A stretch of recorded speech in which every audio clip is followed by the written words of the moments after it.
RJ Rasel ভূত.com YouTube চ্যানেলে আপনাদের সবাইকে স্বাগত জানাচ্ছি। আমি রাসেল। আশা করছি আপনারা সবাই ভালো আছেন এবং ভালোর দলে আছেন।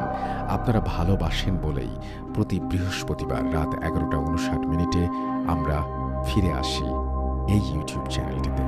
আমরা চাই আপনারা প্রতিনিয়ত জেনে যান কোন ঘটনাটি আজকে আমরা শোনাবো আপনাদেরকে, আর সেই জন্যই আমাদের এই চ্যানেলটি আপনারা সাবস্ক্রাইব করুন। আমাদের ঘটনাগুলি যদি আপনাদের ভালো লাগে তাহলে অবশ্যই লাইক দিন, কমেন্ট করুন এবং শেয়ার করুন। আর সেই সাথে সবসময় আপডেট পেতে আপনারা আমাদের ইউটিউব চ্যানেলটি সাবস্ক্রাইব করুন। আশা করছি আজকের এপিসোডটি আপনাদের ভালো লাগবে।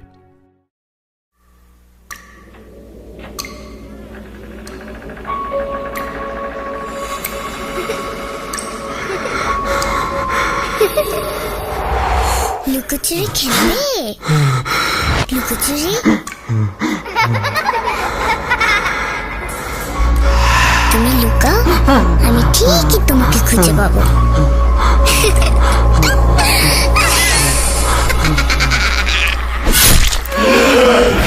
Voot.com with Russell. ঈদ মুবারক, ঈদ মুবারক, ঈদ মুবারক। আপনাদের সবাইকে স্বাগত জানাচ্ছি। আশা করছি সবাই ভালো আছেন, ভালোর দলে আছেন। আরও একটা ঈদ স্পেশাল এপিসোড নিয়ে আপনাদের সামনে হাজির হলাম আমি রাসেল। আশা করছি ঈদ চমৎকার কাটছে আপনাদের, এবং অনেকেরই এর মধ্যে হয়তো ফেরার তারা বা আরও অনেক কিছুই আছে। তারপরেও প্রিয়জনের সাথে এই যে ঈদ কাটানো বা প্রিয়জনের সাথে এই যে ঈদের আনন্দ ভাগ করে নেওয়া, এর চাইতে আনন্দময় ঘটনা আর কোনোদিন ঘটতে পারে না। বছরে 2টি বার শুধুমাত্র এই সময়টা আসে যখন আমরা আপনজনের টানে ঘরে ফিরি, আপনজনের সাথে খুশি ভাগ করে নেই। ঈদের আনন্দ ছড়িয়ে যাক সবার মাঝে, সব স্তরের মানুষ ঈদ কাটাক আনন্দে, সেই প্রত্যাশা রেখেই শুরু করছি আমাদের আজকের এপিসোড। আশা করছি আপনারা সবাই প্রথম থেকে শেষ পর্যন্ত আমাদের সঙ্গে থাকবেন। আজকের এপিসোডের প্রথম যে ঘটনাটি, অনেকদিন পরে আবারও ফিরে এসছেন সাবিত আলম। আমরা সাবিত আলমের ঘটনা শুনবো। চলুন কথা না বাড়িয়ে সরাসরি আমরা ঘটনায় চলে যাই এবং সাবিত আলম আমাদের যে ঘটনাটা পাঠিয়েছেন সেই ঘটনাটা যেভাবে তিনি লিখেছেন সেভাবেই পড়ে শোনাই আপনাদেরকে। মৃত্যু শব্দটি নিয়ে আমাদের মাঝে অস্থিরতার কোনো শেষ আছে বলে আমার জানা নেই। ওপরওয়ালার কাছে নিকট মৃত্যু চাওয়া পাপ না হলে এতদিনে আমি প্রতি মুহূর্তে নিজের মৃত্যু কামনা করতাম। কথাগুলো আমার না, কথাগুলো বলছিলেন এমন একজন ব্যক্তি যিনি ধর্মের পথে ভীষণভাবে অনুরাগী। আসসালামু আলাইকুম রাসেল ভাই ও প্রিয় শ্রোতা বন্ধুরা, আশা করি আল্লাহর রহমতে সকলেই ভালো আছেন ও সুস্থ আছেন। আমি মোহাম্মদ সাবিত আলম, আপনাদের সকলের প্রাণ প্রিয় ভূত.com একজন মডারেটর, বলছি ময়মনসিংহ বিভাগ থেকে। শুরুতেই আপনাদের নিকট আমি আন্তরিকভাবে ক্ষমা প্রার্থী। শারীরিক অসুস্থতা ও চাকরিজনিত নানাবিধ জটিলতায় বেশ অনেক দিন আপনাদের থেকে বিচ্ছিন্ন ছিলাম বলে, কিন্তু ভূত.com ও আপনাদের এই ভালোবাসার টান উপেক্ষা করব সেই সাধ্য আদৌ কি আমার আছে? তাই ফিরে এলাম আবারও আপনাদের মাঝে নতুন একটি ঘটনা নিয়ে, যা আমি সংগ্রহ করেছি আমার এক রাকির কাছ থেকে। ভূত.com এর ঘটনা কালেক্ট করতে গিয়ে নানান পেশার মানুষের সাথে পরিচয় হয়। সেই সুবাদে আমার পরিচয় হলো স্বনামধন্য কোনো এক গোষ্ঠীর একজন রাক্কির সাথে। ওনার নাম মোহাম্মদ মুহাইমিনুল ইসলাম। ওনার সাথে কিভাবে দেখা বা কথা, সেই বিষয়ে আজ আর নাই বা গেলাম। ওনার জীবনের এক নির্মম অধ্যায় নিয়ে আপনাদের জন্য রইল আমার আজকের ঘটনা। মুহাইমিন ভাইয়ের ঘটনা আমি ওনার ভাষাতে ওনার মতো করেই উপস্থাপন করার চেষ্টা করছি, এবং আমার অনিচ্ছাকৃত ভুল ত্রুটির জন্য রাসেল ভাই ও আপনাদের নিকট ক্ষমা প্রার্থনা করছি। বলছেন মুহাইমিন ভাই। আসসালামু আলাইকুম, ঈদ মোবারক ভাইজান। আমি মুহাইমিন, যশোর বিভাগে আমার বসবাস। মাদ্রাসা লাইনে পড়াশোনা করে অনেকটা ঝোঁকের বশেই এই রাক্কির কাজের লাইনে আসা আমার। মানুষকে সাহায্য করব, আল্লাহর ইচ্ছা অনুযায়ী শয়তানের মোকাবেলা করব, এই ভেবেই মূলত আসা এই লাইনে। কিন্তু কখনো ভাবিনি যে এই কাজ আমার জীবনের জন্য কাল হয়ে দাঁড়াবে। সাল 2019। আমি তখন রুকাইয়ার প্র্যাকটিস করি। শিক্ষা গ্রহণের পাশে অনুশীলন করা যাকে বলে আর কি। আমার ওস্তাদের নাম মোহাম্মদ সেলিম রহমান। উনি মোটামুটি তখন প্রায় 50 বছরে পা দেয়া একজন প্রবীণ ব্যক্তি। আমি একদিন বিকেল বেলায় আমার পড়াশোনা শেষ করে মাদ্রাসার কক্ষে বিশ্রাম করার উদ্দেশ্যে কিছুক্ষণের জন্য একটু ঘুমাচ্ছিলাম। হঠাৎ আমার দরজায় কড়া নাড়ার আওয়াজে আমি উঠে বাইরে গিয়ে দেখি সেলিম হুজুরের সহায়ক উসমান ভাই আমার কাছে এসেছেন। ওনাকে ওনার আসার কারণ জিজ্ঞেস করলে উনি বললেন যে সেলিম হুজুর ডেকেছেন আমাকে, আমার সাথে নাকি ওনার জরুরি কোনো কাজ আছে। উনি এও বললেন আমি যেন তৈরি হয়ে নিই এবং তারপর ওনার কাছে যাই। উসমান ভাইয়ের কথা মতো আমি পরিষ্কার পাঞ্জাবি, টুপি, পায়জামা পরিধান করে গায়ে আতর লাগিয়ে বের হয়ে যাই সেলিম হুজুরের ঘরের উদ্দেশ্যে। ওনার ঘরের সামনে এসে আমি ঘরের দরজায় টোকা দিতেই উনি বললেন, কে? মুহাইমিন? হায় বাবা, আয়, ভেতরে আয়। আমি ভেতরে ঢুকে ওনাকে সালাম দিতেই উনি আমাকে নিজের পাশে বসালেন আর বললেন, শোন বাবা, তোর সাথে আজকে একটা কাজ করতে যাব। তার আগে তোকে কিছু কথা না বললেই না। যাই দেখবি তাই সত্যি মানবি না, আবেগ দিয়ে কাজ করবি না, নিজের শিক্ষার ওপর ভরসা রাখবি, আল্লাহর কাছে নিজেকে সমর্পণ করবি এবং সর্বশেষ কখনো কারো কাছ থেকে নিজের কাজের জন্য কোনো প্রকার হাতিয়া নিবি না। তুই যদি আমার এই কথা না মানিস তাহলে তুই কিয়ামতের ময়দানে আমার কাছে বাধা থাকবি। আমি জি হুজুর বলে ওনাকে জিজ্ঞেস করি কাজটা কি। উনি বললেন, চল, রিক্সা নেই, রিক্সায় যেতে যেতে বুঝিয়ে দেব। উনি কারবালা রোডে রিক্সা ঠিক করলেন। যেতে যেতে উনি আমাকে বললেন, শোন, আমি সম্পূর্ণ কাহিনী জানি না। একটা মেয়ের সমস্যা। তার বাবা গত 10-12 দিন ধরে মাদ্রাসার গেটে এসে ধর্ণা দিয়ে যাচ্ছিলেন। মেয়ের জন্য সাহায্য চাইতে আসেন উনি। গত পরশু ওনাকে আমি ডেকে জিজ্ঞাসা করি ওনার আসার কারণটা কি। উনি আমাকে বললেন ওনার মেয়ে রিমা, সে নাকি খুবই অসুস্থ, কোনো শয়তান জিনের দ্বারা প্রভাবিত। আমি ওনাকে জিজ্ঞেস করি যে উনি এই বিষয়ে নিশ্চিত কিভাবে হলেন যে ওনার মেয়ে আসলেই জিন দ্বারা প্রভাবিত। উনি আমাকে জানান যে রাতের বেলা মেয়ের রুম থেকে সাপের হিস হিস শব্দ ভেসে আসতে থাকে। হাজার খুঁজেও নাকি শব্দের উৎপত্তি স্থল খুঁজে পাওয়া যায়নি। মেয়েকে নাকি প্রতি রাতে শরীরে আঘাত করা হয়, হাতে, পায়ে, পিঠে সহ নানান জায়গায়। মেয়েকে জিজ্ঞেস করলে সে বলে এই সর্প নাকি তাকে বাঁচতে দেবে না। আমি মেয়ের বাবাকে জিজ্ঞেস করেছিলাম এই সর্প আসলে কি। উনি আমাকে এই বিষয়ে কোনো নিরেট তথ্য দিতে পারেননি। উনি শুধু আমার পায়ে পড়া বাকি রেখেছিলেন যেন ওনার মেয়েকে সাহায্য করি। তাই দেখতে যাচ্ছি যে আসলে কি হয়েছে। আমি সেলিম হুজুরকে বললাম, কি যে বলেন ওস্তাদ, সর্প আবার কি? দেখেন মেয়ে লেখাপড়া করতে চায় না বলে বাহানা করছে। হুজুর আমাকে বললেন আমি যেন মুখ সামলে কথা বলি, কারণ মেয়েটা নাকি অলরেডি মাস্টার্স পাস। আমি হুজুরের কাছে ক্ষমা প্রার্থনা করে মনে মনে ভাবতে থাকি যে হয়তো বিয়ের চাপ দিচ্ছে বাসা থেকে, তাই এমন করছে। হয়তো কাউকে ভালোবাসার জন্য বিয়ে করতে চাইছে না, হয়তো না, আরো কত কি জানি না। আমি আসলেই জানি না ঘটনা কি, কিন্তু হুজুরের কথা মেনে অবশেষে আমরা আমাদের গন্তব্যে পৌঁছালাম। হুজুর রিমার বাবাকে মোবাইল ফোন করলে উনি 5 থেকে 7 মিনিট পর এসে আমাদের নিয়ে গেলেন ওনাদের বাসায়।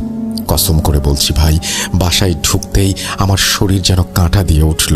আমার মন আমাকে বলল, ইয়া আল্লাহ, এ কোন ইবলিশখানায় এসে পড়লি তুই মুহাইমিন। রিমার বাবা আমাকে ও হুজুরকে ভেতরে এনে সোফায় বসতে দিলেন। চা, বিস্কিট আর পানি দিয়ে আপ্যায়ন করা হলো আমাদের, কিন্তু হুজুর আমাকে এক ফোঁটা পানিও পান করতে নিষেধ করলেন। এই দেখে রিমার বাবা মর্মাহত হলেও উনি হুজুরের কাছে অবশ্যই কোনো কারণ আছে ভেবে বিষয়টা সেখানেই শেষ করে দিলেন। এরপর আমরা রিমার বাবার কাছে রিমার সাথে দেখা করার জন্য অনুমতি চাইলে উনি আমাদের রিমার ঘরে নিয়ে যান। রিমা আগে থেকেই তৈরি ছিল, মাশাআল্লাহ। বোরকা পরিয়ে পরিপূর্ণ পর্দার সাথে তাকে আমাদের সামনে নিয়ে আসা হয়। হুজুর রিমার ঘরটা একটু পরিদর্শন করলেন। ঘরের ডান দিকে একটা বুকশেলফ, বামে বিছানা, পেছনে পড়ার টেবিল আর সামনে বসার জন্য চেয়ার। ডান পাশে বড় জানালা আর সামনে একটা বারান্দা। সবকিছুই সুন্দর, কিন্তু কেন যেন মনে হচ্ছিল এই বাসায় আলো আসে না, এই বাসায় রহমত নেই, এই বাসার ওপরে অভিশাপ বিরাজমান। হুজুর রিমার সামনে বসলেন, রিমা তাকে সালাম দিল। হুজুর সালামের উত্তর দিয়ে আমাকে ইশারা করলেন। আমি রিমার মাকে রিমার হাতের কনিষ্ঠাঙ্গুলি চেপে ধরতে বলি আস্তে করে। হুজুর ওনার মতো করে বিড়বিড় করে আয়াত পড়তে শুরু করলেন। কিছুক্ষণের মাঝেই রিমা গর্জন করতে করতে দম নিচ্ছিল। পরক্ষণেই সে একদম শান্ত হয়ে গেল। হুজুর জিজ্ঞাসা করলেন রিমাকে, কি নাম? রিমা বললেন, নাম সেলিম। তুই জীবনে অনেক জিনের নাম জেনেছিস, আমার নামটা না হয় নাই জানলি। হায়, গল্প করি। রিমার এই উত্তরে হুজুর সহ আমি নিজেও ভ্যাবাচাকা খেয়ে গিয়েছিলাম, কারণ এভাবে কখনো কোনো অবাধ্য জিনকে কথা বলতে শুনিনি আমরা। হুজুর জিজ্ঞাসা করলেন, কি গল্প? রিমা বলতে শুরু করলো, সেলিম, আমি তোকে সবই বলবো, আমি কিছু লুকাই না, কারণ আমার জানিয়ে খেলতে অনেক ভালো লাগে। আর তুই জেনেও কিছু করতে পারবি না। আমার নাম তোকে বলবো না, তুই পারলে নিজে থেকে জেনে নিস। এই মেয়ে আমার প্রেমিকা। ছোটবেলা থেকেই সে আমাকে পুজো দেয়। ওর একটা পুতুল ছিল যার ছবি আঁকত সে। সেগুলো ছিল আমার ছবি। আমার ছবি এঁকে আমাকে ভোগ দিত সে, আমাকে নিজের কাছে টানত। আমি ওর কাছে আসবো, আমাকে আটকাবে কি করে? নিজ ইচ্ছায় মরতেও পারবে না, বাঁচতেও পারবে না। ও তখন মরবে যখন আমি চাইব। হুজুর ক্রোধান্বিত হয়ে বললেন, তুই কে? জীবন ও মরণ আল্লাহর হাতে। তুই কে বাঁচানোর বা মারার? শয়তান ক্রোধান্বিত কণ্ঠে বলল, চুপ। সে জানায় সে আল্লাহকে মানে না, সে আল্লাহ বিরোধী। এই বলে রিমা অজ্ঞান হয়ে গেল। অজ্ঞান হবার আগে সে বলল, সবাই তাকে সর্পদেব বলে চেনে। আমি রিমার রুম থেকে বেরিয়ে রিমার বাবা ও মাকে জিজ্ঞাসা করি এসব কিভাবে শুরু হলো। রিমার মা জানালো, গত বছর রিমা মাস্টার্স পাশ করে। ওনারা মধ্যবিত্ত পরিবারের মানুষ। রিমার বিয়ের কথা তোলেন ওনার মাস্টার্স পরীক্ষা শেষ হবার পরে পরিবার। এরপর থেকে রিমার এই দশা। যেদিন বিয়ের কথা তোলা হয় সেদিন রাতে রিমা নাকি তার মায়ের রুমে গিয়ে তার মাকে ডেকে বলে সে ঘুমাতে পারছে না, আশেপাশে সাপের শব্দ শুনছে। রিমার মা ওর রুমে বিষয়টা দেখতে গেলে উনিও একই রকম সাপের হিস হিস শব্দ শুনতে পান। কিন্তু কোথা থেকে আসছে সেই শব্দ সেটা আর খুঁজে পাওয়া যায়নি। সেদিন থেকেই রিমার ঘুম বন্ধ। দিনে বা রাতে যখনই ঘুমাক দুঃস্বপ্ন দেখে আর চিৎকার করে ওঠে। এই স্বপ্নগুলোর ভয়ে রিমা ঘুমোতে চাইতো না। তাকে ডাক্তার দেখিয়ে সবকিছু চেক আপ করানো হয়, কিন্তু কোনো সমস্যা পাওয়া যায়নি। স্থানীয় মসজিদের ইমামকে এনে রিমার সাথে কথা বলানো হয়, কিন্তু এরপর থেকে হুজুরের আর কোনো পাত্তা নেই। উনি নাকি কোনো কারণে চাকরি ছেড়ে দিয়ে চলে গিয়েছিলেন। ওনারা এরপর আর কিছুই জানাতে পারেননি। আমি মুহাইমিন এসব শুনে ভাবি হয়তো বিয়ে করতে চাচ্ছে না, তাই মেয়েটা এমন করছে, নাটক সাজাচ্ছে। কিন্তু রিমার মা আমার ধারণাকে ভুল প্রমাণ করে দিয়ে বললেন যে রিমার বিয়ের কথা উঠলে সে সরাসরি জানায় তারই বিশ্ববিদ্যালয়ের একজন সিনিয়রের সাথে তার 2 বছরের সম্পর্ক। 2 পরিবারের মাঝে কথাও হয় আমাদের। এই বিয়েতে না আমাদের না ওনাদের কারোরই কোনো আপত্তি ছিল, কিন্তু ভাগ্যের কি খেলা। সারাদিন মেয়ে ঠিক, রাত হলে ছেলেটাকে আর যেন চেনে না। ছেলেটা আমাকে ফোন দিয়ে কাঁদে আর রিমার সমস্যা সম্পর্কে জানতে চায়। আমি কি বলবো বলুন? এরপর যেদিন পাকাপাকিভাবে মেয়ে দেখতে আসেন ওনারা, সেদিন রাতে নাকি ছেলেটা কেমন সাপের হিস হিস শব্দ শুনতে পায় তার রুমে। কিন্তু ছেলের পরিবার এই বিষয়ে খুব একটা পাত্তা দেননি।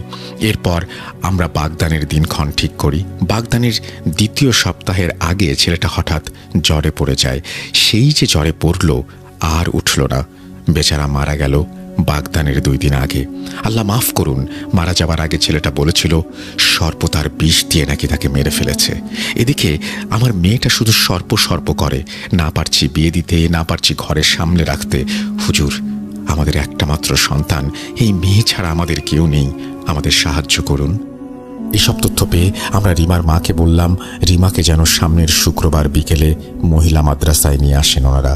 এই বলে আমরা যেই উঠতে যাব সেই এত জোরে বজ্রপাত হলো যে আমাদের আত্মা কেঁপে উঠল। আমরা আবার বের হতে যাব, এমন সময় রিমার রুম থেকে হিঁস হিঁস শব্দ আর হাসির আওয়াজ ভেসে আসলো। সাপের মতো হিঁস হিঁস করে সে বলছে, সাবধান সাবধান, সর্প তার স্ত্রীর ঘরে প্রবেশ করছে। মেয়েটা এমন বাজেভাবে কথা বলছিল যেন ভয় আমাদের হাত পা ঠান্ডা হয়ে আসছিল। হুজুর বললেন, দেখা যাবে তুই কত বড় সর্পদেব। এই বলে আমি আর হুজুর বেরিয়ে এলাম। রিক্সা ঠিক করে আমরা রিক্সার সিটে চুপচাপ বসে আছি। হুজুর নীরবতা ভেঙে বললেন, মুহাইমিন, কি বুঝলি? আমি বললাম, হুজুর, এ তো মনে হয় খুবই ডেঞ্জারাস জিনিসের ফাঁদে পড়েছে মেয়েটা। আল্লাহ মাফ করুন আর আমাদের সকলের সহায় হন। মাদ্রাসায় ফিরতে ফিরতে হুজুর আমাকে বললেন যে উনি আমাকে কিছু কাজ দেবেন, সেগুলো যেন আমি মনোযোগ দিয়ে করি। আচ্ছা বলে আবারও চুপ হয়ে গেলাম। মাদ্রাসার গেটের সামনে নামতেই হুজুর আমাকে বললেন রিমাদের বাসার স্থানীয় মসজিদের ইমামের ঠিকানা খুঁজে বের করে তার সাথে দেখা করতে, ওনার সাথে রিমার কি কথা হয়েছিল সবকিছু জানতে। আমি হুজুরের কথা সায় দিয়ে সেদিন রাতে খেয়ে দিয়ে শুয়ে পড়লাম। মাঝরাতে আমার ঘুম ভাঙল সাপের হিস হিস শব্দে। আমি রীতিমতো অবাক, এ কি মুসিবত! আমি বিছানা থেকে উঠতে যাব, তখনই আমার কানে বাতাসের কণ্ঠে কেউ বলল, সেলিমকে বারণ কর, নইলে যেমনটা হয়েছিল আগের 12 জনের সাথে। আমি প্রায় জ্ঞান হারাবো। এমন সময় দরজায় কড়া নাড়ার শব্দে আমার হুঁশ ফেরে। দরজা খুলে দেখি হুজুর দাঁড়িয়ে আছেন। উনি তড়িঘড়ি করে আমার রুমে ঢুকে দরজা বন্ধ করে দিয়ে বললেন, মুহাইমিন, আমরা যত সহজটা ভাবি আসলে সবকিছু এতটা সহজ না। এখানে আরো কাহিনী আছে। তুই আমাকে শুরু থেকে সবকিছু জেনে দে বাবা, যেভাবেই হোক। আমি হুজুরকে কিছুক্ষণ আগে ঘটে যাওয়া ঘটনার সম্পর্কে জানালে উনি আমাকে বলেন, এখানে আরও অনেক লুকোনো কাহিনী আছে যা আমরা জানি না। আর হুজুর এও বলেন যে উনিও ওনার ঘরে সাপের হিঁস হিঁস আওয়াজ শুনেছেন একটু আগে। আমি সেদিন রাতে ভয়ে আমার 2 চোখের পাতা এক করতে পারিনি। জানি অনেকে বলবেন আমি রাগী হয়ে কিভাবে এত ভয় পেয়েছিলাম। ভয় কি জিনিস যদি আমার মতো প্রত্যক্ষ কেউ না করে তাহলে বুঝতে পারবে না। আমাকে ভীতু ভাবলেও সমস্যা নেই। আমি জানি আমার কেমন লেগেছিল সেই রাতে। যাই হোক, কি ছিল রিমার জীবনের আসল কাহিনী, আমরা কি মিস করছি, সেই উত্তর খুঁজতে আগামী দিন যাত্রা করেছিলাম আমি। আমার প্রথম গন্তব্য ছিল রিমার বাড়ির স্থানীয় মসজিদে পৌঁছে ইমাম সাহেবের কথা জিজ্ঞেস করতেই আমি এমন এক তথ্য পেলাম যা শোনার জন্য আমি এখানে আসিনি, প্রস্তুতিও নেইনি। ইমাম সাহেব নাকি অনেক আগেই 10-12 দিনের জ্বরে মারা গেছেন। এলাকাতে নাকি মাইকিং করা হয়েছিল ওনার মৃত্যু সংবাদ। মিরাজ নামে ওনার একটা ছেলে ছিল, সেই ছেলেও নাকি এই জ্বরে মারা যায় বাবার মৃত্যুর প্রায় 1 মাস আগে। আমি মসজিদ থেকে বের হয়ে হুজুরকে ফোন করি। আমি যা জানতে পেরেছি সবকিছুই জানাই। হুজুর আমাকে বললেন, মুহাইমিন, এলাকাতে মাইকিং করলে রিমার পরিবার এই খবর অবশ্যই জানে। তাহলে কেন বলল হুজুর চলে গিয়েছিল? ওনারা কিছু লুকাচ্ছেন। তুই ওনাদের বাসায় যা আর বিষয়টা জেনে আয়। হুজুরের কথা মতো আমি রিমাদের বাসায় গিয়ে কিছুটা রাগ করে বলি, আর কত মিথ্যা বলবেন আপনারা? আল্লাহর ভয় নেই? মেয়েকে বাঁচাতে চান না? আপনাদের এলাকার মসজিদের ইমাম যে রিমার বাগদত্তার মতো জ্বরে মারা গেছে সেটা জেনেও কেন মিথ্যা বললেন? ওনাদের মুখে কোনো শব্দ নেই। এরপর আমি একটু ভাবলাম যে কাল রাতে 12 জনের অবস্থার মতো আমার অবস্থা হবে শুনেছিলাম।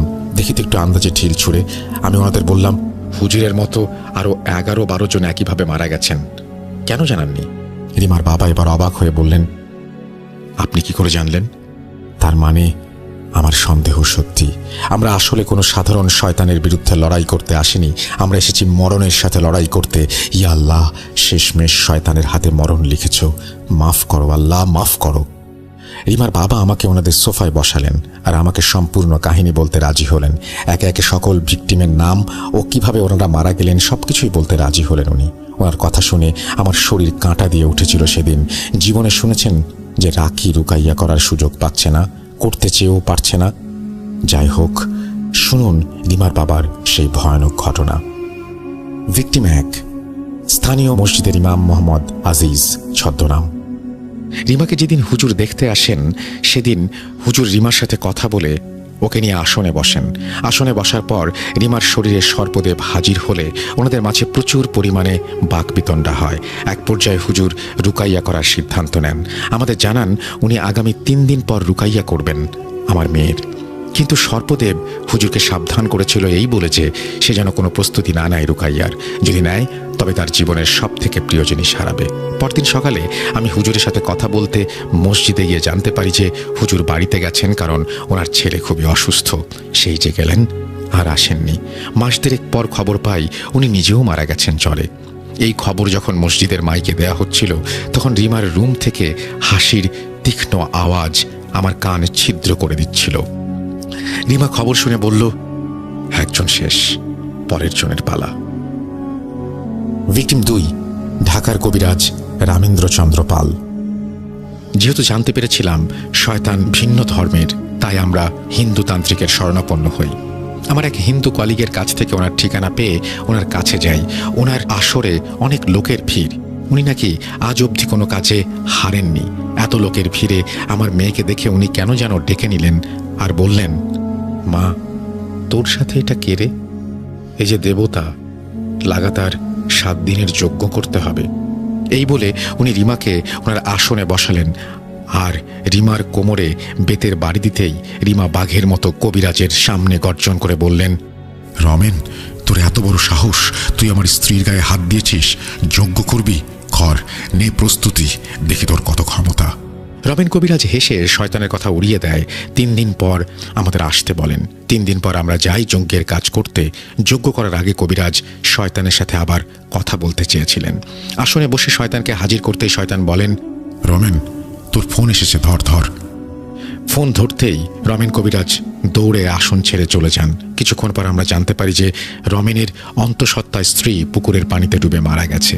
প্রায় 15 থেকে 20 দিন অপেক্ষা করার পর আমরা আবার রমেনের আসরে গেলে রমেন কেঁদে বলে, দাদা, আমাকে ক্ষমা করবেন, এর সাথে লড়াই করা আমার কর্ম না, আমি পারবো না। এই বলে রমেন যক্ষা রোগীর মতো কাশছিল। শুনে এলাম রমেনের নাকি 5-6 দিন ধরে জ্বর। প্রায় 1 সপ্তাহ পরে আমার কলিগ আমাকে জানায় রমেন কবিরাজ মারা গেছে। আমি ভাবি, এ তো মহাবিপদ, কোথায় যাই, কার কাছে যাই? এদিকে মেয়ের শরীরে যে অত্যাচারের দাগ, কি করব আমরা? আমার মেয়েটা ঘুমোতে পারছে না, ও তো মারা যাবে, কি করি আমি? এসব ভাবতে ভাবতে মুশফিকুল ইসলাম ফরিদপুরি নামক এক হুজুরের সন্ধান পাই। জানতে পারি তিনি পুরান ঢাকায় থাকেন। ভিকটিম 3, হুজুর মুশফিকুল ইসলাম ফরিদপুরি। হুজুর নিজের বাসাতেই কাজ করতেন। বাসার এক বিশাল রুমে রোগী আসতো। আমার মেয়েকে নিয়ে গেলে উনি আমার মেয়েকে কানে কিছু একটা পরে ফু দেন। একজন মহিলা এসে আমার মেয়ের হাত ধরে বসে। হুজুর বলেন যোগাযোগ যেন বিচ্ছিন্ন না হয়। হঠাৎ আমার মেয়ে নিজের গায়ে প্রচণ্ড শক্তিতে প্রহার করতে থাকে। এত জোরে প্রহার করছিল যে ওর গাল ফেটে রক্ত বের হচ্ছিল। হুজুর তাও কাজ না থামিয়ে শয়তানের সাথে কথা বলছিলেন। কে তুই? আমি সর্পদেব, আমি মুশফি। হ্যাঁ জানি জানি, তোর নাম জানতে চাইনি, জানতে চেয়েছি তুই কে। বেশি বাড়াবাড়ি করলে এখনই মেরে ফেলবো মেয়েটাকে, দেখবি? এই বলে রিমা নিজের শরীরে একের পর এক প্রহার করছিল। হুজুর জিজ্ঞেস করলেন শয়তান কি চায়। শয়তান জানায় সে 7 কেজি মিষ্টি, 7 কেজি চাল আর একটি খাসির ভোগ পেরে রিমাকে ছেড়ে চলে যাবে। হুজুরের সাথে বার্গেনিং শেষে আমাদের মনে কিছুটা স্বস্তি আসে, এবার সব ঠিক হয়ে যাবে। 2 দিন পর আমি হাটে যাই খাসি কিনতে।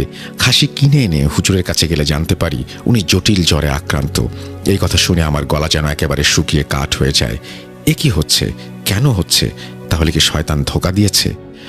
বাড়ি ফিরে এসে শুনি রিমা তার ঘর থেকে বলছে, ওখানে এত রাকি ছিল, যদি আমাকে হারিয়ে দিত, তাই তো বুদ্ধি করে বলেছি চলে যাব। এই সুযোগে মুশফিকের জান শেষ করে দিলাম। আমার বুঝতে বাকি রইল না যে মুশফিকুর হুজুরের ভাগ্যে কি রয়েছে। আর খোঁজ নেয়নি ওনার, জানি ওনার ভাগ্যে কি লেখা ছিল। সেদিন প্রচণ্ড রাগে আমি রিমাকে জোরে একটা চর মেরে জিজ্ঞেস করি সে কি চায়। শয়তান বলে সে রিমাকে চায়, ও কোনোদিন রিমাকে হারাতে দেবে না। আমি রিমার বাবাকে বললাম, থামুন আপনি, আমি বাকিদের মরণ কাহিনী শুনতে চাই না। আমার কথা শুনে রিমার বাবা বললেন সর্বশেষ একটা ঘটনা উনি বলতে চান। আমি ওনাকে অনুমতি দিলে উনি বলতে শুরু করেন। এখন যার কথা বলছি তার নাম আমার মনে নেই। তিনি ছিলেন মারমা। আমার মেয়ে ইউনিভার্সিটির ভলেন্টিয়ার ছিল। কোনো এক পরীক্ষায় সেই মারমা ভদ্রলোকের মেয়েকে অনেক সাহায্য করেছিল আমার মেয়ে। সেই মারমা লোকটি আমার মেয়েকে অনেক আদরও করত পরিচিত হবার পর থেকে, যেহেতু রিমা তার মেয়েকে সাহায্য করেছিল। ওনার মেয়ে রিমাকে আপু ডাকত। আমার সাথে কথাও হয়েছে সেই ভদ্রলোকের। উনি আমাকে মাঝে মাঝে ফোন করতেন আমাদের কুশল জানার জন্য। একদিন উনি আমাকে বললেন, ভাই, আপনার মেয়েকে কয়েকদিন আগে দেখলাম, মনে হয় কোথায় যাচ্ছিল, এই অবস্থা কেন ওর? ওনার কথা শুনে আমি কান্না ধরে রাখতে না পেরে ওনাকে সব জানালে উনি বলেন ওনাদের মারমাদের মধ্যে একজন আছেন যিনি খুব কম খরচে মানুষের উপকার করেন। 2 টাকার বিনিময়ে নাকি উনি কাজ করে দেন। একটু আশার আলো পেয়ে মেয়েকে নিয়ে গেলাম সেখানে। সেই কবিরাজের কাছে যাব। তার বাড়ি মারমা ভদ্রলোকের বাড়ি থেকে 2 কিলোমিটার দূরত্বে, কিন্তু সেখানে যেতে আমাদের সময় লেগেছিল 3 ঘন্টা। কেন জানেন? রওনা হতেই সম্পূর্ণ গ্রাম যেন কালো মেঘে ছেয়ে গিয়েছিল অঝোর বৃষ্টি আর ঝড়ে। যতক্ষণ ঝড় ছিল মনে হচ্ছিল গাড়ি এই বুঝি উল্টে গেল।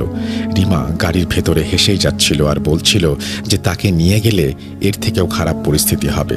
শেষমেশ তাকে নিয়ে সেই কবিরাজের বাড়িতে পৌঁছাই। ফাঁকা ঘরে কবিরাজ আসতেই রিমা তার গায়ে থুতু ছিটিয়ে ফিক করে হেসে বলে, নে, বিষ দিয়ে দিলাম, এবার মর। কবিরাজ আমাদের ঘর থেকে বেরিয়ে যেতে বললেন, আর 10 মিনিট পর এসে বলেন, আমাকে আর জীবনে ফোন করবেন না, এখানে কোনোদিন আসবেন না, এটা আমার কেন, এই গ্রামের কারো কাজ না। সেখান থেকে ফেরার পথে মারমা ভদ্রলোক রিমার দিকে তাকিয়ে বলেছিল, অভিশাপ দেই তোকে, এই মেয়েটাকে বিরক্ত করছিস, ধ্বংস হবি তুই। রিমা বলে, তাই না, দেখা যাক কে ধ্বংস হয়। ওনাদের বাসায় পৌঁছালে উনি বলেন, ভাই, কাল আরেকজনের কাছে নিয়ে যাব আপনাদের। ওনার এই কথা শুনে রিমা এসে ওনার গলা টিপে ধরে আর বলে, থামবি না, তাহলে আমিই থামাচ্ছি। পরদিন সকালে ঘুম থেকে উঠে মারমা ভদ্রলোক জ্বরে কাতর আমরা দেখতে পাই। উনি আমাদের বলেন আমরা যেন আপাতত চলে যাই। উনি এও বলেন যে উনি সুস্থ হলে আবার ফোন করবেন আমাদের। ফিরে আসি আমরা। কিছুদিন পর ওনাকে ফোন করে জানতে পারি উনিও গত হয়েছেন। রিমার বাবার মুখে সব শুনে আমার গলা শুকিয়ে কাঠ হয়ে এসেছিল। এর মাঝে সেলিম হুজুর রুকাইয়া কাজ করতে চলে এলেন রিমাদের বাসায়। আমি হুজুরকে বলি, না হুজুর, ভুলেও এই কাজ করবেন না, আমাদের অজানা আছে এখনো অনেক কিছু। কিন্তু হুজুর আমাকে ধমক দিয়ে বললেন, মূর্খ, এই শিখিয়েছি তোকে, কাপুরুষ, আল্লাহর ওপর আস্থা নেই, তোর আসতে হবে না, আমি একাই রুকাইয়া করছি, তুই যা এখান থেকে। আটকাতে পারিনি হুজুরকে আমি, আফসোস করি, যদি পারতাম তবে হয়তো। যাই হোক, সেই রুকাইয়া ছিল হুজুরের জীবনের শেষ রুকাইয়া। শুনুন সেদিন কি হয়েছিল আর আমি বা কেন নিজের মৃত্যু কামনা করতে চাই, সবই জানবেন আস্তে আস্তে। শেষ দিকে চলে এসেছি, তাই না? না, একদম না, এখন তো মাঝেই আসিনি। শুনুন তবে। হুজুর ওনার পড়া পানি এবং নানান সরঞ্জাম বের করে রুকাইয়া করতে শুরু করেন। রিমাকে আমি, ওর বাবা আর ওর মা ধরে রেখেছিলাম, কারণ হুজুরকে দেখেই সে এত বেশি অস্থির হয়ে গিয়েছিল যে তাকে ধরে রাখা যাচ্ছিল না। শুরু হলো রুকাইয়া, হুজুর আয়াত পড়েন, রিমা কষ্ট পায়। হুজুর প্রায় শয়তানকে হারিয়েই দিয়েছিল। এমন সময় শয়তান বলে, থাম সেলিম, থাম, আর না, আমি আর পারছি না, আমি চলে যাচ্ছি, তবে আমি থামবো না। হুজুর বলে, এই শয়তানকে উনি বোতলবন্দি করবেন, নয়তো মেরে ফেলবেন। এই কথা শুনে শয়তান মাফ চায় আর সে বলে সে চলে যাচ্ছে। আমি রুকাইয়ার বর্ণনা আপনাকে বললাম না, কারণ এগুলো এত অন্যরকম যে আপনাদের স্নায়ুর চাপ বাড়াতে পারে। শেষ হলো রুকাইয়া। আমি রিমাকে পরীক্ষা করে মাদ্রাসায় ফিরলাম। পরদিন সকালে আমার ফোনে রিমার বাবার ফোন এলো। মুহাইমিন ভাই, রিমা আবার পাগলামি করছে। আমার হাত থেকে ফোন পড়ে গেল। আমি দৌড়ে হুজুরের কামরায় গিয়ে দেখি উনি জ্বরে কাঁপছেন। হি আল্লাহ, এ কি হলো? শয়তান এভাবে চোখের ধুলো ছিটিয়ে দিল। আল্লাহ মাফ করো। রাগে কষ্টে আমি রিমার বাড়ি পৌঁছাই, যা ছিল আমার মৃত্যু কামনা করতে যাওয়ার প্রধান কারণ আর সব থেকে বড় ভুল। আমি রিমার ঘরে গিয়ে ওর হাত ধরে রাগে জিজ্ঞাসা করি, তুই আর কত প্রাণ নিবি? কে তুই? নাম বল তুই, আমি তোকে ছাড়বো না। রিমা তার হাতের ইশারায় আমার কান তার মুখের কাছে আনতে বলে। আমি কানটা মুখের কাছে আনতেই সাপের মতো হিস হিস শব্দে বলে, তোর ইচ্ছা পূরণ হোক, আমাকে ছাড়িস না তুই। তোর জীবনের মূল্যবান রত্ন আমি নিয়ে গেলাম, খোঁজ এবার আমাকে। তোকে আমি বাঁচিয়ে রাখবো, কারণ তুই মানুষকে জানাবি আমি কে আর আমি কি। মনে রাখিস এই সর্পদেবকে। বলে রিমা অজ্ঞান হয়ে যায়। আমি দুর্বল চিত্তে ঘর থেকে বাইরে বের হয়ে আসি, মাদ্রাসায় ফেরত যাই। 15 দিন কেটে যায়। এমন কোনো দিন নেই যে রাতে সাপের আওয়াজ শুনতে পাইনি আমি, এবং সাপের আওয়াজ না শুনে ঘুমিয়েছি। আমি ঘুমোতে পারি না, আল্লাহ রহম করো। 18 দিনের মাথায় সেলিম হুজুর মারা যান। মারা যাওয়ার আগে উনি বলেন, ময়মনসিংহে আলিয়া মাদ্রাসায় ওনার এক বন্ধু আছেন, আমি যেন ওনার কাছে যাই, ওনাকে সব ঘটনা খুলে বলি, ওনার সাহায্য নেই। হুজুর মারা যাবার 7 দিন পর আমি আমার গ্রামের বাড়িতে যাই। মানসিক চাপ আর নিতে পারছিলাম না। এদিকে আমার স্ত্রী তখন অন্তঃসত্ত্বা। আমি গ্রামে গিয়ে সারাদিন ভাবি আমার জীবনের মূল্যবান এমন কি রত্ন যেটা সে নিয়ে যাবে। তখনও কি জানতাম কি ঘটতে চলেছে আমার জীবনে? বেশ কিছুদিন পরে বিকেলে আমার স্ত্রী রান্নাঘর থেকে কলপারের দিকে যাচ্ছিল। সেখানে এক গোখরা সাপের ছোবলে আমি আমার স্ত্রী ও অনাগত সন্তানকে হারিয়ে ফেলি। দেখেন ভাই, আমি কাঁদছি না, একটুও কাঁদছি না। ওরা মারা যাবার 10-15 দিন পরেও রাতে একদিন সাপের আওয়াজ শুনি। তোর জীবনের রত্ন নিয়ে গেলাম আমি। এখন রোজ রাতে আমি সাপের আওয়াজ শুনি, ঘুমোতে পারি না। আমার কে রইল আর? মাঝে মাঝে মনে হয় মৃত্যু হলেই বোধহয় ভালো হতো এখন, কিন্তু না, আমি লড়েছিলাম। আমি আজ যার সাথে দেখা করতে এসেছি তার সাথে আমি 2019 সালেও দেখা করেছিলাম। খুঁজছি সর্পদেবকে হারাবার পথ। মাঝে কোভিডের কারণে কাজ এগোতে পারেনি। কোভিড শেষ হবার পর রিমার সাথে নতুন জীবন যুদ্ধে নেমেছিলাম আমরা। কি হয়েছিল জানতে চান? শুনুন তবে। প্রিয় লিসেনার্স, আমি সাবিত আলম। মুহাইমিন ভাইয়ের পরবর্তী ঘটনাটি এতই ভয়ানক আর হৃদয় বিদারক বর্ণনায় পরিপূর্ণ যে সেটার স্নায়বিক চাপ আমি এই এপিসোডে বাকি ঘটনার অংশ দিতে অপারগ। আমাকে ক্ষমা করুন আপনারা আবার নতুন করে শুনবেন মুহাইমিন হুজুরের বাকি কাহিনী। উনি কি বাঁচাতে পেরেছিলেন রিমাকে? যদি বেঁচে থাকে তাহলে সর্পদেব কি তাকে ছেড়ে দিয়েছিল যেহেতু মুহাইমিন ভাই সর্পদেবকে খুঁজছেন, নাকি রিমার মৃত্যু দিয়ে পালিয়ে গিয়েছিল সর্পরাজ? কি মনে হয় আপনার? পরিশেষে একটা কথাই বলবো যে আপনার বাচ্চাকে খেলনা বা পুতুল দিয়ে দেওয়ার আগে অবশ্যই খেয়াল করুন সে বাচ্চাকে কি কিনে দিচ্ছেন।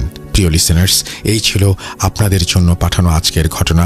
কেমন লেগেছে জানি না, ভালো লাগলে ধন্যবাদ, আর খারাপ লাগলে আমাকে মাফ করে দেবেন। এতক্ষণ ধৈর্য রাখার জন্য আপনাদের সকলকে ধন্যবাদ জানাচ্ছি। সকলের সুস্থতা কামনা করছি। আমি মোহাম্মদ সাবিত আলম বিদায় নিচ্ছি আজকে। ঈদ মোবারক, আল্লাহ হাফেজ। এই বলে তিনি তার ঘটনা শেষ করেছেন। আশা করছি যে তার এই ঘটনাটার জন্য আমরা সবাই অপেক্ষায় থাকবো। এবং সাবিতকে আমি আসলে বলতে চেয়েছিলাম, বা আমি যদি আগে জানতাম তাহলে বলতাম যে পুরো ঘটনাটা দিয়ে দিতে, কারণ এই ঘটনার মাঝখানে ছেড়ে দেওয়ার কিছু নাই। আমার মনে হয় যে পুরো ঘটনাটা একসঙ্গে থাকলে ভালো হতো। যাই হোক, এটা খুব দ্রুত আমরা আশা করব যে সাবিত আমাদেরকে দিয়ে দিবেন, আর আমরা সেটার জন্য অপেক্ষাও করব। যদি সাবিত আপনি নেক্সট সপ্তাহের মধ্যে যদি দিতে পারেন তাহলে খুবই ভালো।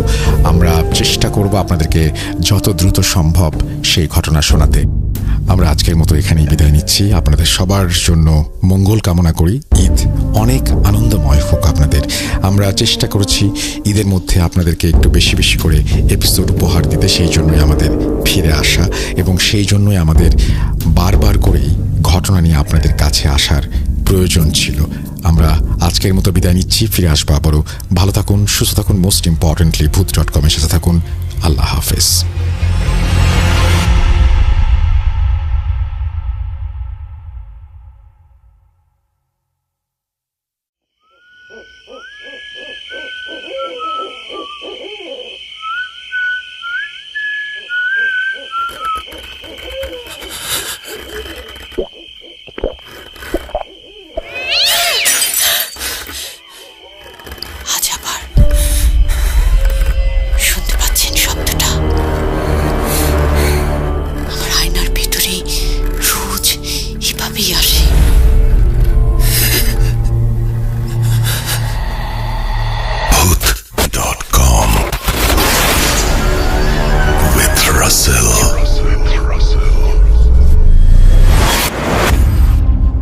আপনাদের সবাইকে স্বাগত জানাচ্ছি। আমি রাসেল, এবং এই মুহূর্তে গোলাম রাব্বি আমাকে বেশ কিছু ঘটনা পাঠিয়েছেন ঈদ উপলক্ষে। আপনাদের সবাইকে তার আগে ঈদুল আজহার শুভেচ্ছা জানাচ্ছি এবং শুরু করছি আমাদের রাব্বির যে পাঠানো ঘটনা সেই ঘটনা, এবং আশা করছি যে এই ঘটনাগুলো আপনাদের ভালো লাগবে। আপনারা অডিও ক্লিপ শুনতে চান না, কিন্তু যারা অডিও ক্লিপ পাঠান তারা যদি ভালোভাবে সেই ঘটনাটি আপনাদের কাছে বর্ণনা করতে পারেন তাহলে কত চমৎকার লাগে তারই উদাহরণ আপনারা পেয়ে যাবেন। চলুন কথা না বাড়িয়ে সরাসরি আমরা চলে যাচ্ছি ঘটনায়। আসসালামু আলাইকুম লিসেনার্স, আমি এম বিন ইমরান, মিরপুর, ঢাকা থেকে। আজকে আপনাদের সঙ্গে যে ঘটনাটা শেয়ার করব সেটা আমার সঙ্গে ঘটে যাওয়া ঘটনা। ব্যক্তিগতভাবে আমি ভূতে বা এসব ভৌতিক জীবনের ঘটনাগুলো তেমন বিশ্বাস করতে চাইতাম না। বন্ধুদের সাথে যখন আড্ডা হতো ওরা বললো আমি হাসতাম, সত্যি কি এমন সম্ভব? এত বছর পেরিয়ে এই প্রযুক্তির শহরেও কি এগুলোর অস্তিত্ব আছে?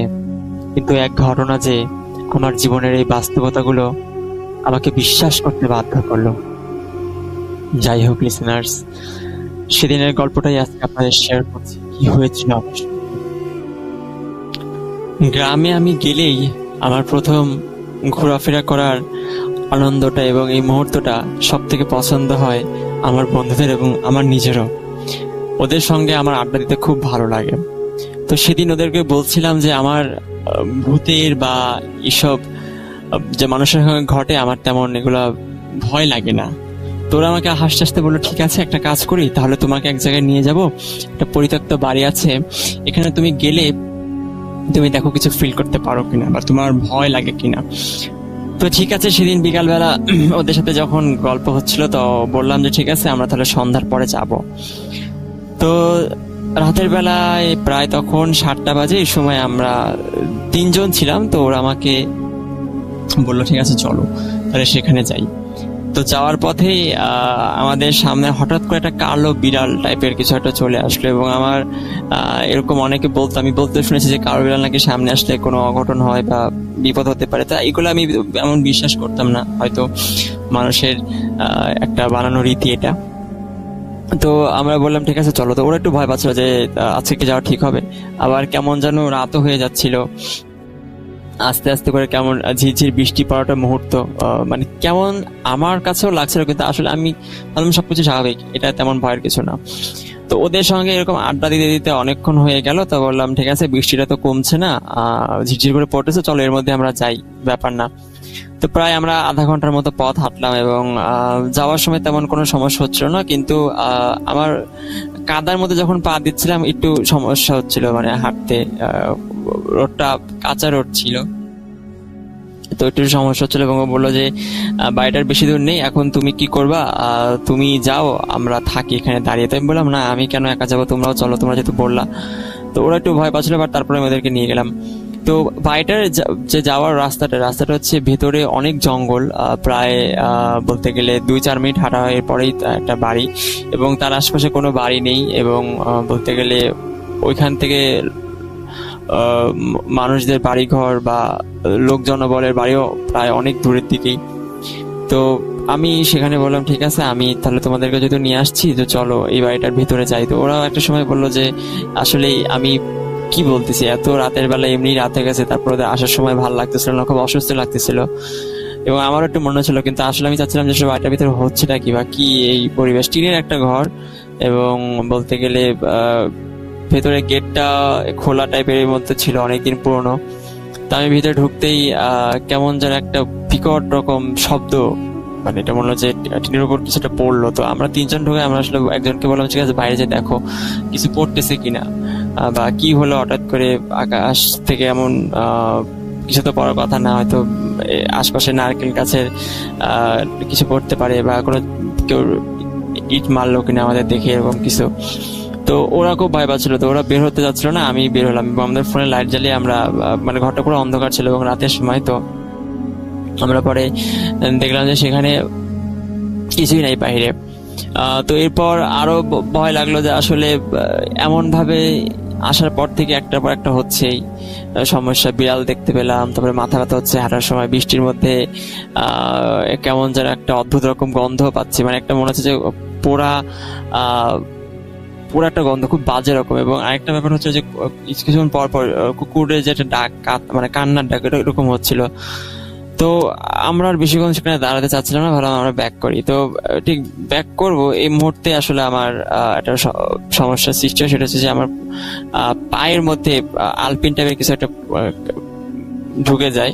তো আমি খুব চিৎকার করে উঠি যে আসলে এটা কি হলো পায়ে, মানে এটা পায়ের নিচে থাকা স্যান্ডেলের মধ্যে দিয়ে কিভাবে গেল আমি জানি না, কিন্তু আমার খুব ব্যথা লাগতো। আমরা বললাম যে ঠিক আছে এখানে 5-10 মিনিট বসি, আর আমার হাঁটার মতো শক্তি নেই। তো ওই বাড়ির সামনে আমি বসে আছি, আমরা 3 জন, এবং ও বলতেছে যে তোমরা তাদের চলো, এখানে থাকা ঠিক হবে না। তো পরে আসার সময় আসলে তেমন কোনো ক্ষতি হয়নি, কিন্তু কেমন যেন একটা আমাদের খুবই মানে বৃষ্টি একটু ঝিরঝির হচ্ছে এবং রাতের সময় তারপর গরম লাগতেছিল এবং রুমটার মধ্যে এমন একটা অবস্থা, মানে রুমের মধ্যে ছোট একটা খাট পড়েছিল, এটা চৌকি টাইপের হবে, আর একটা র্যাক কিছু কাপড় চোপড় ছিল এবং ওগুলা খুব বলতে গেলে নোংরা, এবং আর তেমন কিছু নাই, যে কিছু পোড়া কাগজ টাগজ এখানে পড়েছিল। ঠিক আমরা আসতে যাব ওই মুহূর্তে আমরা দেখতে পাই যে একটা ওই সেম টাইপের বিড়াল ওইখানে আবার চলে আসে। তো কেমনে কি হইতেছে আমরা বুঝতেছিলাম, এবং তখন প্রায় রাত 9টার মতো বেজে গেছে। তো আমাদের মনে হয় যে সামথিং রং, এবং আমি তখন বিলিভ করতেছিলাম যে আসলে কিছু একটা তো এখানে হইতে পারে। তখন বললাম ঠিক আছে চলো। তো যখন হাঁটতেছি, হাঁটার মুহূর্তে আমাকে একজন বলতেছে যে আচ্ছা পেছন থেকে কি কেউ ডাকতেছে আমাদেরকে। আমি বললাম পেছন থেকে কে ডাকবে, আমরা তো প্রায় বাড়ি থেকে 2-4 মিনিট ধরে হাঁটতেছি, এখন তো ওইখানে কেউ নাই, বা কে চিনবে এত রাতে। এবং বাড়ি গ্রাম এলাকায় দেখবেন যে আপনারা 8টা বাজলে বা 9টা বাজলে পুরো নিস্তব্ধ এলাকাটা হয়ে যায়। তো ঠিক সেভাবে আমি যখন দেখলাম যে আসলে এত রাতে তো পসিবল না, তাই বললাম তোমরা চলো, এখানে বেশিক্ষণ দাঁড়ানো ঠিক হবে না। কারণ আমি বুঝতেছিলাম যে আসলে এই যে একটা পর একটা হইতেছে, এটা স্বাভাবিক কিছু না, অস্বাভাবিক হয়তো হওয়ার সম্ভাবনাই আছে বেশি। তো এরপরেই আমাকে বললো যে পেছন থেকে নাকি ওদেরকে কে মানে হাত ধরে টানতেছে, যে মনে হচ্ছে যে এই কোন একটা মানুষ হাত ধরে ফেলছে, হাত ধরে খুব পিছন থেকে জোরে করে টানতেছে। তো ওরা হঠাৎ করে দাঁড়ায়, মানে হাঁটতে জোরে করে দাঁড়ায় পড়ছে যে কি হলো। আমি মানে আমি ওদের বলতেছিলাম যে কি হলো হঠাৎ করে তোমাদের, তোমরা এমনি দাঁড়ায় পড়লা কেন। তো বলতেছে যে ভাই মনে হয় কেউ পিছন থেকে হাত ধরে টানতেছে। তাই বললাম ঠিক আছে তোমরা তাহলে এদিক দিয়ে বাড়ি চলে যাও, তোমাদের আর আমার সাথে যাওয়ার দরকার নেই, বেজিক তোমাদের সমস্যা হচ্ছে। আর তোমাদেরকে নিয়ে আমি চাচ্ছি না। এবং ওদের বাড়িটা একটু আমার বাড়ি থেকে যেতে প্রায় 10 মিনিট লাগে। তো ওই রোড দিয়ে যেখানে ছিলাম আমরা হাঁটতেছিলাম, তো ওইখান দিয়ে ওদের বাসাটা কাছে, এমন কিছু একটা। তো আমি বললাম ঠিক আছে তুমি যাও, তোমরা চলে যাও। তা আমি আসতেছি, তো ওই সময় আমার সামনে একটা লোক হঠাৎ করে ডাক দিল যে এদিকে আসো। তাই আমি বললাম যে বলেন। তো লোকটার পরনে একটা সাদা জুব্বা টাইপের ছিল এবং মাথায় পাগড়ি বাঁধে। তো বললো যে তুমি কোথায় থাকো। তো আমি পরে বললাম যে এখানে আমার বাড়ি এটা। তো সে বলল ঠিক আছে তুমি চোখ বন্ধ করো। তো আমাকে যখন এই কথাটা বলছে আমি খুব ভয় পেয়েছি, চোখ কেন বন্ধ করবো এত রাতে, বা চিন্তা করে এমন কিছু, মানে মাথায় তখন কি যে কাজ করতেছে একমাত্র আমি আর আল্লাহ জানি। তো ওইটার সময় দেখলাম যে উনি আমার মুখে টাচ করলো, মানে মাথা কপাল থেকে একদম মাথার থুতি নিচ পর্যন্ত টাচ করে দিল হাত দিয়ে। এবং ওই সময় আমি বুঝতে পারলাম খুব ঠান্ডা, মানে মারাত্মক রকমের ঠান্ডা একটা হাত, যে হাতটা আসলে কি বলবো, এটা এটা এটা শুধু আমি বিলিভ করি। যে এরপরেই আমি বাড়িতে গেলাম এবং আমার বাড়ির লোকজন বললো যে আমার চোখে নাকি নিচে কেমন কালো একটা দাগ পড়ে গেছে। এবং আমি বাড়িতে এসে আমি যখনই ভাবলাম যে উজু করি, এমন জায়গা থেকে আসছি, তো উজু করতে যাই দেখলাম যে আমার পায়ের ওই যে আলপিনটা ওটা ঢুকছিল, ওটার ব্যথাটা নাই, ব্যথাটা অনেক কমে গেছে। এবং পরে 2-1 দিন পর ওই জায়গা থেকে আমরা জানতে পারলাম যে আসলে আমাদের ওইখানে যাওয়ার আগে তার কিছুদিন আগে ওখানে লাশ আত্মহত্যা করে। ওইখানে একটা ভাইয়া ওইখানে আত্মহত্যা করেছিল, এবং সে তারপর থেকে নাকি একটু বেশি সমস্যা, ওইখানে কেউ মানে যাওয়া আসা করে না, গেট বন্ধ থাকে, লক থাকে। তো তারপরে আমরা সেদিন কিভাবে গেট খোলা পেলাম আল্লাহ জানে। এবং সবথেকে অবাক করার ব্যাপার হচ্ছে যে আমার সামনে যে লোকটা আসলো এবং যে কালো বিড়াল দেখলাম পেছন থেকে, যে আমার বন্ধুর শার্টটা টান দিল, আসলে এটা কারা ছিল আমরা কিছুই জানি না। কিন্তু আমার কাছে মনে হয় যে বাস্তবিক জীবনে হয়তো হ্যাঁ ভৌতিক একটা অভিজ্ঞতা বা একটা যে অনুভূতি, এই জগতের কিছুটা অস্তিত্ব আছে, এটা সত্য। এবং আমি মনে করি যে আসলে যারাই রাতের বেলা চলাফেরা করবেন তারা অবশ্যই আগুন জাতীয় কিছু রাখার চেষ্টা করবেন, সেটা ম্যাচ হতে পারে বা লাইটার হতে পারে, কারণ আসলে এরা এটা ভয় পায়। তো সেদিন আমার কাছে হয়তো ছিল না দেখে আমি এমন কোনো ব্যবস্থা করতে পারিনি। কিন্তু আসলে এই ব্যাপারগুলা যাদের সঙ্গে ঘটে তারাই বুঝতে পারে যেটা কত ভৌতিক এবং অদ্ভুত রকমের ঘটনা।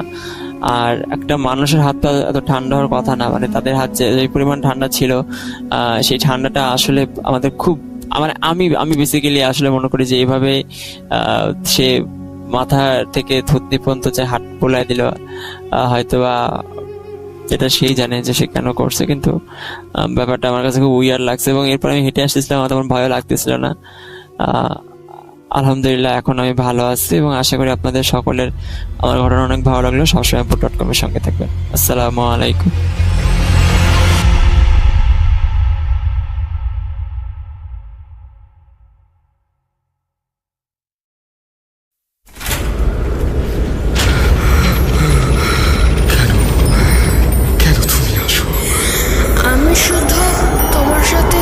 চাই। তুমি চলে যাও প্লিজ, চলে যাও। Bhoot.com with Russell. Welcome back. আপনাদের সবাইকে স্বাগত জানাচ্ছি আমি রাসেল। আশা করছি আপনারা সবাই ভালো আছেন, ভালোর দলে আছেন। আর আরও একবার আপনাদের পবিত্র ঈদুল আজহারের শুভেচ্ছা জানাচ্ছি। আর ঈদ স্পেশাল এপিসোড চলছে এই মুহূর্তে। সময় হলো আমাদের একজন খুব প্রিয় স্টোরি টেলারের কাছে যাওয়ার। তিনি হচ্ছেন রাকিব। আমরা রাকিবের একটা ঘটনা শুনবো। আশা করছি ঘটনা আপনাদের ভালো লাগবে। যদি ভালো লাগে প্রথম থেকে শেষ পর্যন্ত আমাদের সঙ্গে থাকবেন, আমাদেরকে সাপোর্ট করবেন। আমাদের ইউটিউব চ্যানেলটি আপনারা সাবস্ক্রাইব করবেন এবং ইউটিউব চ্যানেলে সবসময় আপনারা কানেক্টেড থাকবেন সব আপডেট পেতে। এখনই সাবস্ক্রাইব করুন, শুধু তাই না, থামস আপ দেবেন এবং সেই সাথে কমেন্ট করবেন। অনেক চাওয়া, কিন্তু অনেক বড় একটা সিদ্ধান্ত যেহেতু নিয়েছি যে ইউটিউবেও আপনাদেরকে শোনাবো। সুতরাং এইটুকু কষ্ট যদি আপনারা করেন তাহলে নিজেকে ধন্য মনে করব। চলুন কথা না বাড়িয়ে চলে যাই রাকিবের ঘটনায়।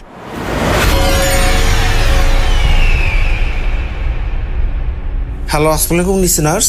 আমি রাকিবুল হাসান রাকিব। Bhoot.com আপনাদের সবাইকে স্বাগতম।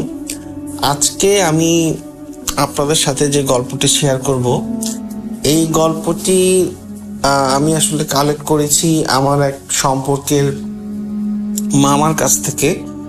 কিন্তু গল্পটি এখানে আসলে আমি জায়গার নাম বা আমি যেই ব্যক্তিগুলোকে প্রেজেন্ট করব এখানে তাদের নাম আসলে আমি ছদ্মনাম ইউজ করেছি। কারণ আমি যেই জায়গাটা নিয়ে আজকে গল্পটি বলবো সেই জায়গাটা আসলে একটু বিক্রির প্ল্যান চলছে।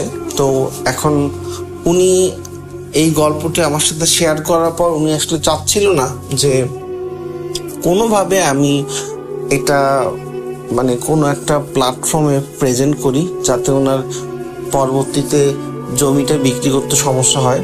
কারণ উনি একটু এই প্যারানর্মাল সমস্যার জন্যই উনি জমিটা আসলে ওনার কাছে রাখতে চাচ্ছে না।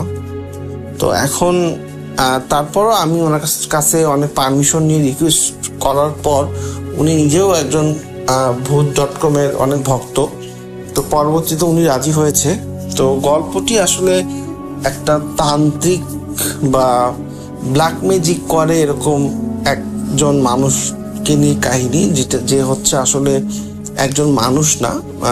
সেটা গল্পটা আপনারা আমার কাছ থেকে পুরোপুরি শুনলে বুঝতে পারবেন। তো গল্পটা আমি যার কাছ থেকে শুনেছি উনি যেভাবে আমার কাছে প্রেজেন্ট করেছে আমি সেভাবে আপনাদের কাছে এখন তুলে ধরবো। তো গল্পটি আসলে মূলত আমি একটু আগে বলেছি যে একজন তান্ত্রিককে নিয়ে মূলত গল্পটি। তো গ্রামে হুট করে এক তান্ত্রিকের আবির্ভাব ঘটে। আমি যে গ্রামের কথা বলছি সেই গ্রামে একটি মোটামুটি ভালো একটি বড় নদী রয়েছে। তো ওই নদীর পাশে একটি বড় বট গাছ আছে। ওই বট গাছে হুট করে একজন তান্ত্রিকের আবির্ভাব হয়। উনি ওখানে বেশ কিছুদিন থেকে মানুষ দেখে যে উনি ওখানে ধ্যান করে, ওখানে বসে থাকে। তো এখন মানুষজন আসলে খুব একটা কৌতূহল বা আগ্রহ নিয়ে ওনাকে কিছু জিজ্ঞেস করে না। মানুষ মনে করে যে হয়তো বা কোনো ফকির হবে, অন্য কোনো গ্রাম থেকে এসেছে, পরবর্তীতে চলে যাবে। ওই গ্রামে যেহেতু আমি একটু আগে বলেছি যে একটা নদী আছে, নদীর পাশে হচ্ছে বটগাছ। তো ওই নদীতে মোটামুটি নদীটা অনেক বড় থাকার কারণে ওখানে সবসময় বিভিন্ন ধরনের মাছ ধরার জন্য বিভিন্ন ধরনের যা জেলেরা আসতো, ওরা বিভিন্ন ধরনের কথাবার্তা বলতো। তো দেখা যায় সেটা হচ্ছে যে একটা লোক বা যদি কেউ নদীর পাড়ে বসে থাকে, যদি কোনো কিছু মনে মনে ভাবে, ওই তান্ত্রিকটা ওনাকে বলে দিত যে তুই কি এইটা নিয়ে ভাবতেছিস, বা তোর কি এই জিনিসটা করতে ইচ্ছা করতেছে, বা তোর কি এরকম কারো ক্ষতি করতে ইচ্ছা করতেছে, বা এই জিনিসটা তুই করলে তোর কি ভালো লাগবে।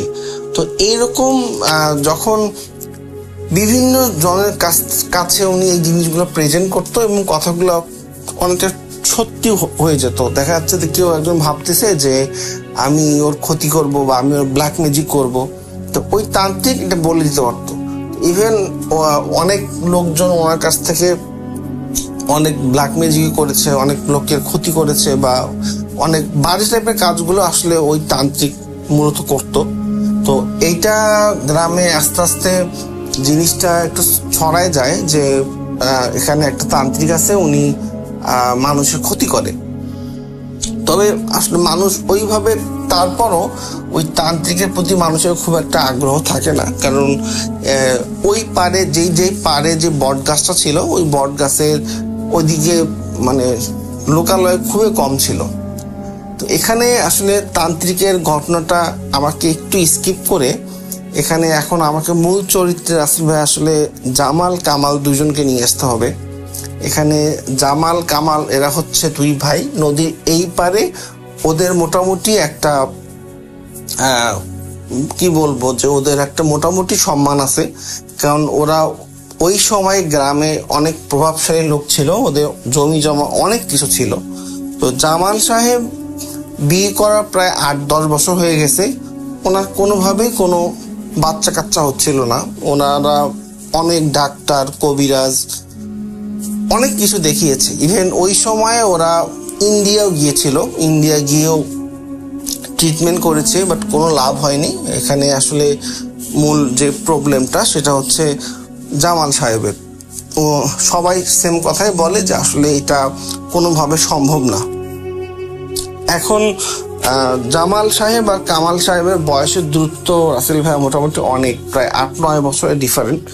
তো যখন মোটামুটি কামাল সাহেবের বিয়ের বয়স চলে আসে, তখন পরিবার থেকে কামাল সাহেবকে বিয়ে দেওয়া হয় এবং নর্মালি 2-3 বছরের মধ্যেই ওদের কোলে ফুটফুটে একটি বাচ্চা হয়। বাচ্চা যখন ওদের কোলে চলে আসে, এখন যেহেতু জামাল কামাল সাহেবের পরিবারে প্রথম বাচ্চা, তো দুই পরিবার খুবই খুশি। দুই পরিবারের মধ্যে এই বাচ্চাকে নিয়ে অনেক কৌতূহল, অনেক জাঁকজমকভাবে অনুষ্ঠান করা হয় বাচ্চার। তো এখন যেটা রাসেল ভাই দাঁড়ায় সেটা হচ্ছে, যেহেতু জামাল সাহেবের স্ত্রীর কোনো বাচ্চা ছিল না, তো ওনার আসলে কামাল সাহেবের বাচ্চাকে নিয়ে খুব কৌতূহল, খুবই ভালোবাসতো, সবসময় কাছে কাছে রাখতো।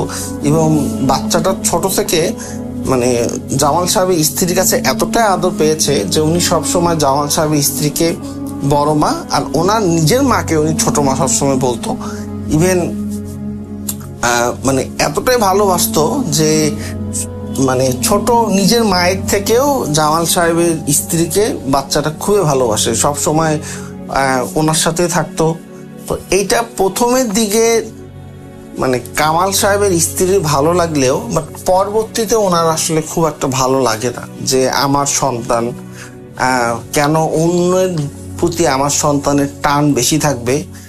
প্রথমে হয়তো বা কামাল সাহেবের মানে স্ত্রীর মনে হতো যে বাচ্চাটাকে মানুষ করতে বা বড় করতে আমার খুব একটি প্যারা হয়নি, কিন্তু পরবর্তীতে যখন বাচ্চাটা বড় হতে থাকে, বুঝতে শেখে, তখন আসলে কামাল সাহেবের স্ত্রী এটা খুব একটা ভালো চোখে উনি দেখে না।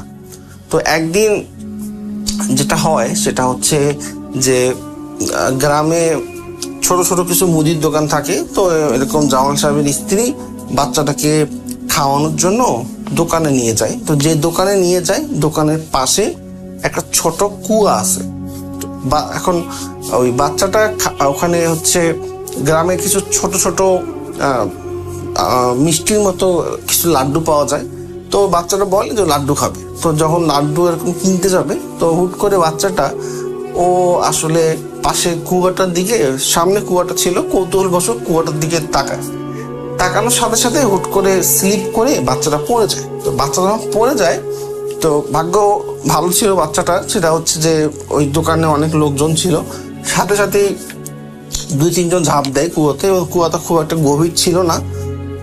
বাচ্চাটার কোনো বড় ধরনের ক্ষতি হয়নি, বাচ্চাটা খুব মানে ভালোভাবেই বাচ্চাটাকে হচ্ছে কুয়া থেকে উঠানো হয়। কিন্তু এটা নিয়ে কামাল সাহেবের স্ত্রী আসলে খুব বাজে ব্যবহার করে জামাল সাহেবের স্ত্রীর সাথে।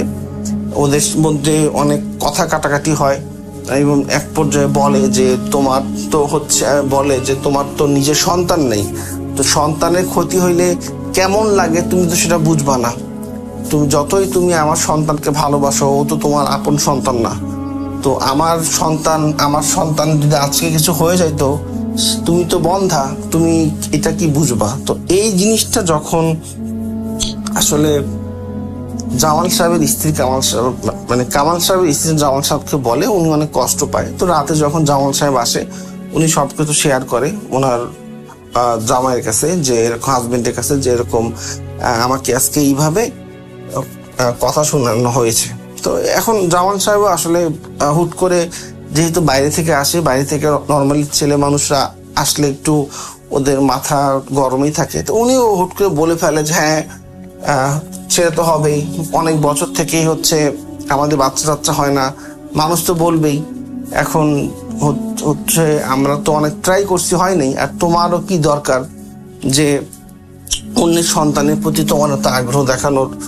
তুমি এরকম যদি করো নেক্সটে, তাহলে হচ্ছে তোমার সংসার করার দরকার নেই। আর আমি আসলে নিজেরও আমার ভাল লাগে না এসব ব্যাপার, কথাবার্তা শুনতে। তো এইসব অনেক কাটাকাটি হয়, আরো মানে কথা কাটাকাটি হয়, ঝগড়া হয়। তো এক পর্যায়ে আসলে মানে জামান সাহেবের স্ত্রী হয়তো বা এই জিনিসগুলো মেনে নিতে পারে না।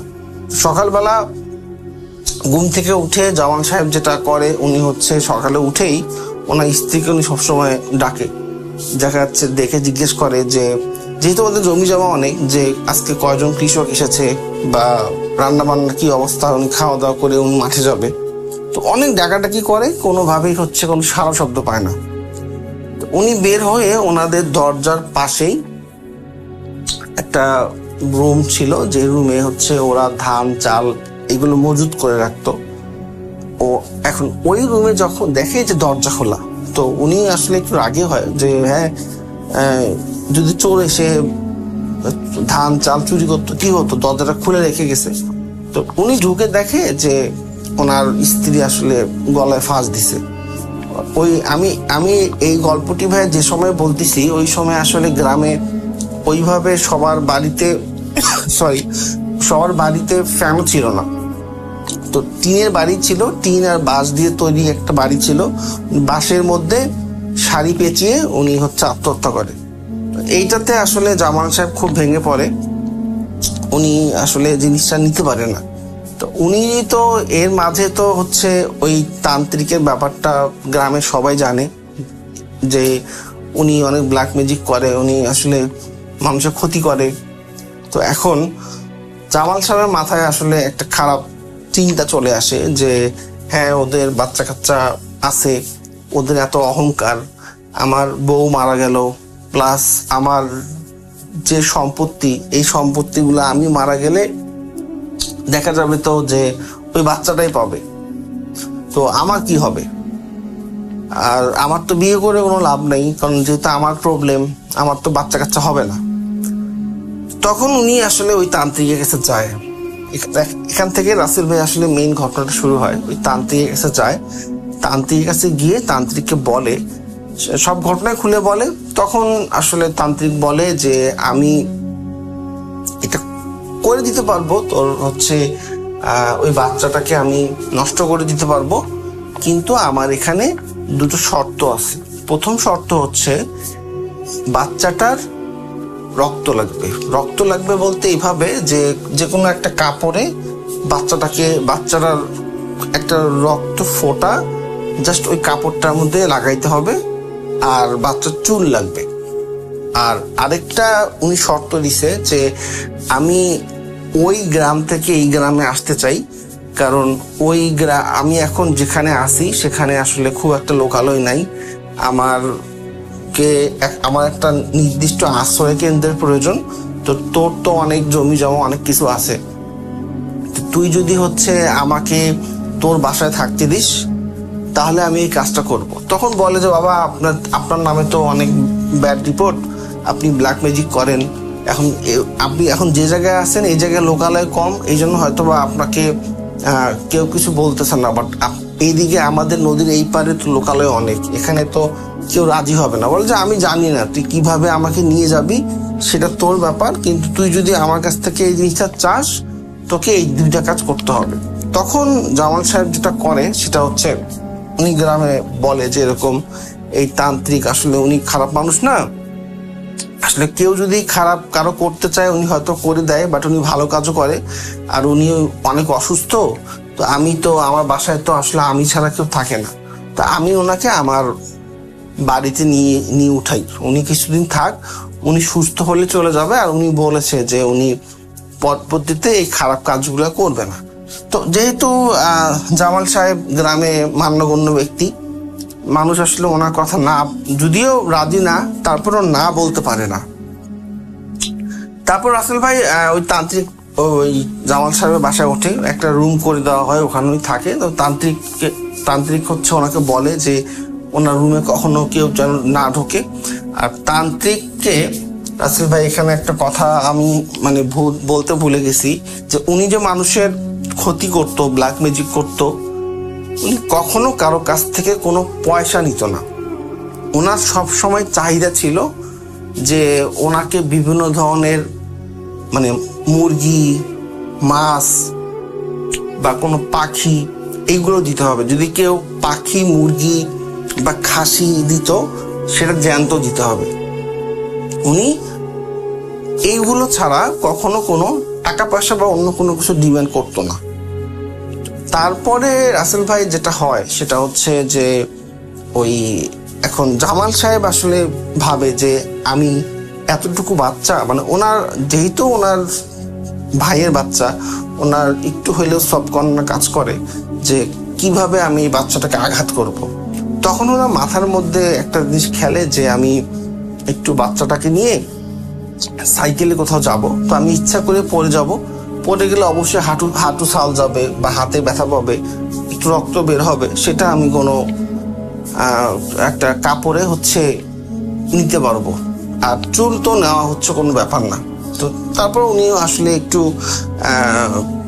অভিনয় করে কামাল সাহেবদের সাথে, যে যা হয়ে গেছে হয়ে গেছে। এর আগে কথা বলতো না কামাল সাহেবের সাথে বা কামাল সাহেবের স্ত্রীর সাথে, তো উনি বাচ্চাটাকেও একটু ভালোবাসে। তো এর মাঝে যেটা হয় রাসেল ভাই, যে সবসময় জামাল সাহেবের বাসায় যে তান্ত্রিক থাকতো, রাত্রিবেলা অনেক বাজে ধরনের বাজে ধরনের সাউন্ড হতো। দেখা যেত যে হুট করে গভীর রাতে ওনার বাসা থেকে কোনো আগুনের দলা চলে আসতেছে, খুব বাজে সাউন্ড হচ্ছে, মনে হচ্ছে যে বহু লোকজন ওনার বাসায় কথা বলতেছে। তো এটা আসলে গ্রামের লোকজন মানে একটু ভয়ে পাওয়া শুরু করে দিয়েছিল। তো এখন আসলে জামাল সাহেব যেহেতু গ্রামে মোটামুটি মান্যগণ্য ব্যক্তি, কেউ ওনার আসলে কথার উপর কথা বলতে পারতো না। তো এখন উনি পরবর্তীতে বাচ্চাটাকে নিয়ে একদিন বাজারে যায়। তো বাজারে যাওয়ার পথে উনি ইচ্ছা করেই সাইকেল থেকে মানে বাচ্চাটা সব পড়ে যায়। পড়ে যাওয়ার পরে বাচ্চাটা আসলে হাঁটু সাল যাওয়ার কারণে হালকা রক্ত বের হয়। তো উনি তো যেহেতু এটা ওনার প্রি প্ল্যানিং একটা, ওনার এই ঘটনাটা উনি ঘটাবে উনি আগে থেকে জানে। উনি একটি কাপড় আগে থেকে নেওয়া ছিল, কাপড়ের মধ্যে উনি হালকা রক্ত মুছে ওটি উনি রেখে দেয়।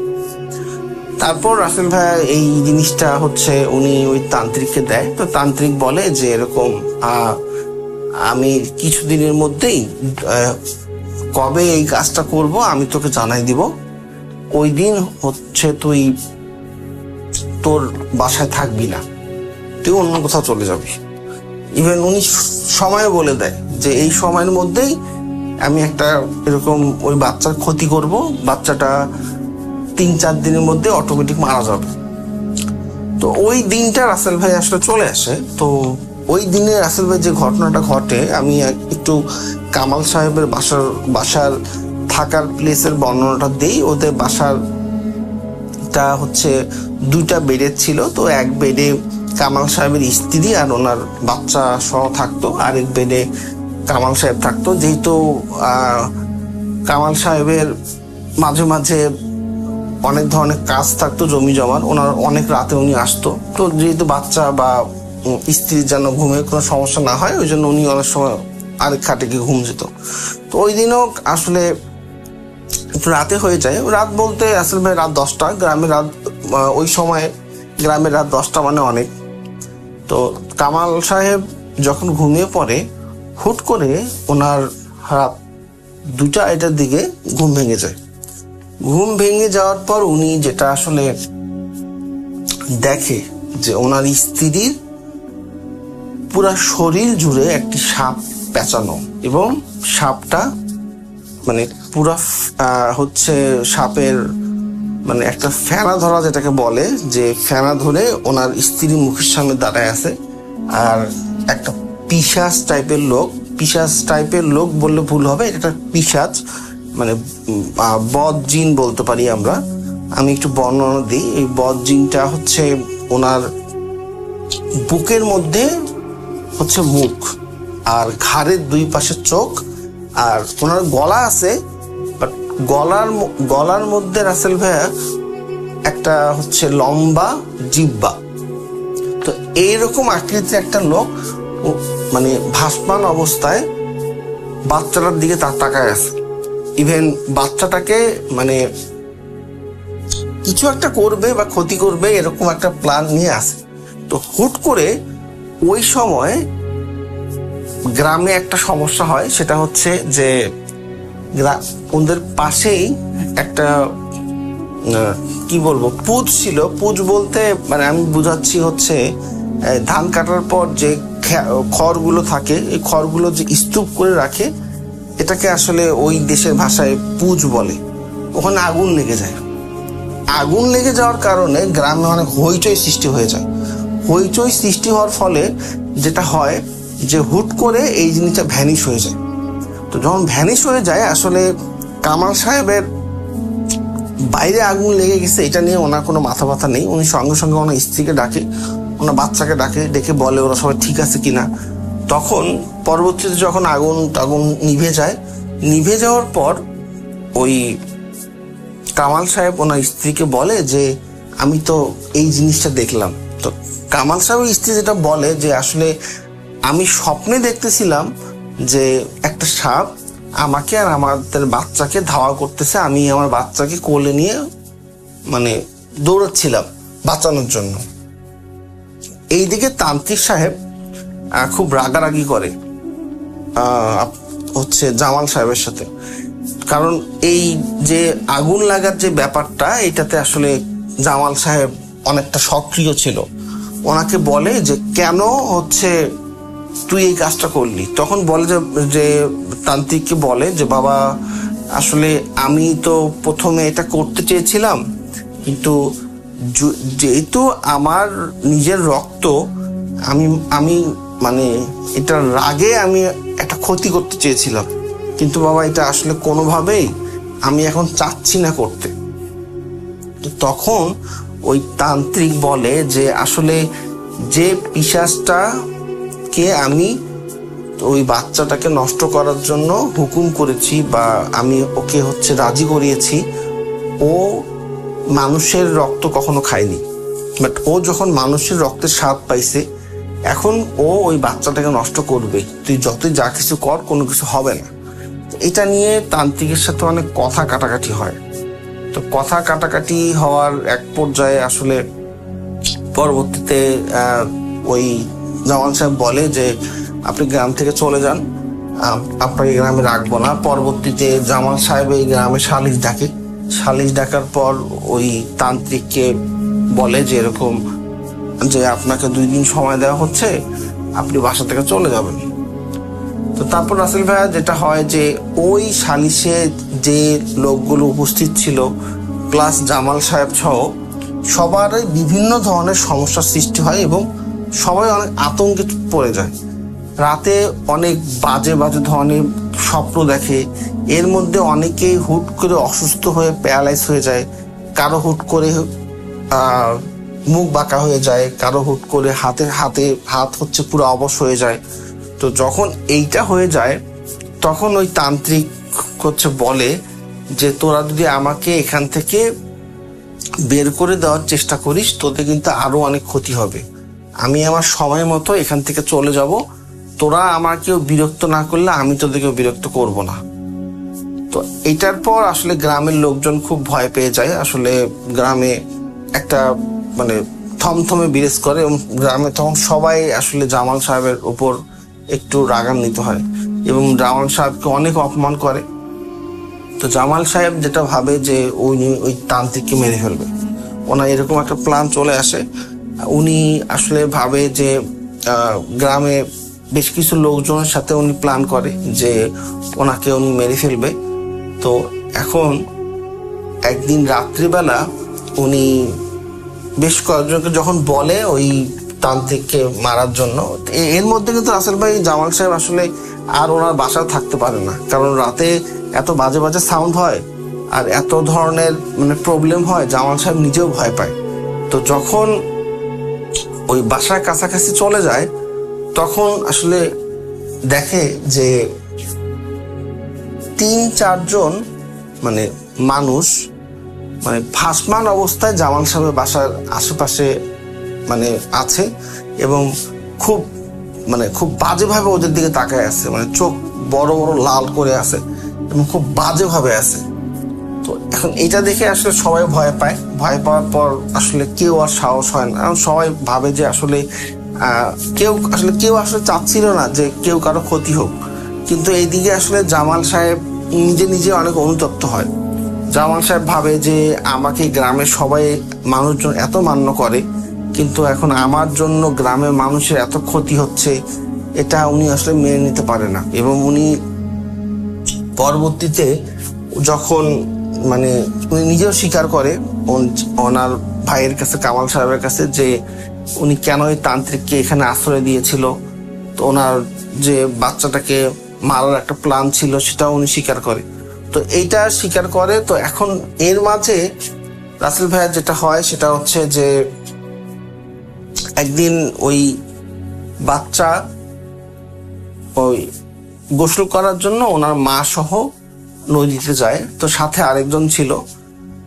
নদীতে যখন গোসল করে, মানে নদীতে ওই সময় খুব একটা পানি ছিল না, যে মানে কেউ যে ডুবে মারা যাবে এরকম কোনো পানি ছিল না।